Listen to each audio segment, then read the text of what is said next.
Hey guys, Dusty here. It's been a little while, and I just wanted to give a race recap. So a few days ago, I did the BMO Vancouver Marathon. I came through in 2 hours, 34 minutes. I was trained and ready to run a 225 or faster. Uh, Honestly, it just didn't happen for me that day. Had a pretty massive blow up. Honestly, sometimes that's what's going to happen. They can't all be winners. I don't think there's any specific thing that I can tie into why I didn't quite have the performance I wanted to. For those of you that do know the Vancouver course, it's a beautiful, incredible course. There is a decent amount of climbing and elevation.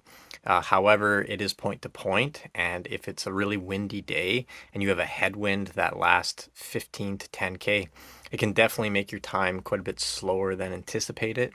And that was also the case for me on Sunday. But with that being said, through the first 10K, I was on pace. I think I came in at just under 34 minutes.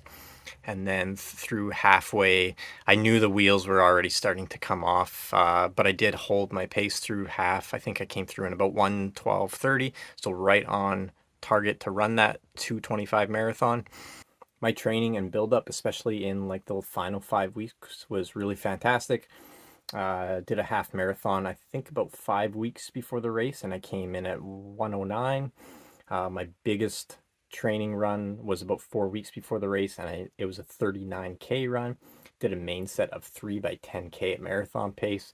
So everything was on track, and I was totally expecting to break that 225 mark. It didn't happen, and I'm not going to sit around wallowing in depression. For those of you that know me, I don't do that. It's in the past, it happened. I had a bad race, I can admit it, and I'm just going to move on to bigger and better things. And in my next marathon, which will probably be in October, that's where I will finally get my sub 225.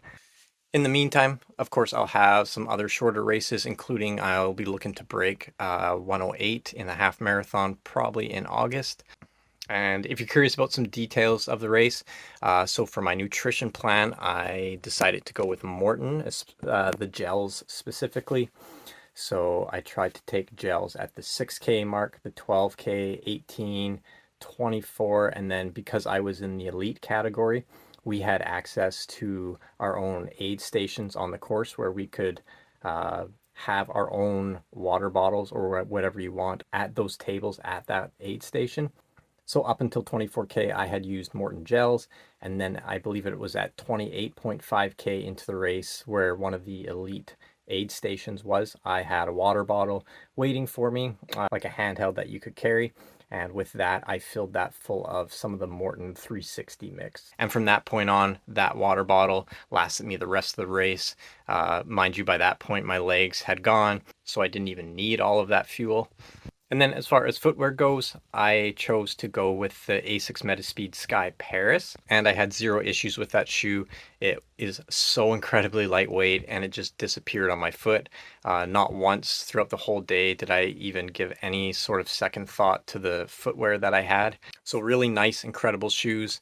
I will say in future races, though, I'll probably choose something that has a bit more of an aggressive feel to it. In the meantime, I have a ton of shoes I'll be reviewing here on the channel. And anyways, I just wanted to leave a quick little recap, let you know I'll be back posting on my channel more regularly now that my race is over. And if you want to see some training updates as I prep for my next race to run a sub 108 half in the summer, let me know, and I'll try to maybe post some of my key training sessions as I go along. Like always, thanks for watching, and I'll see you in the next video.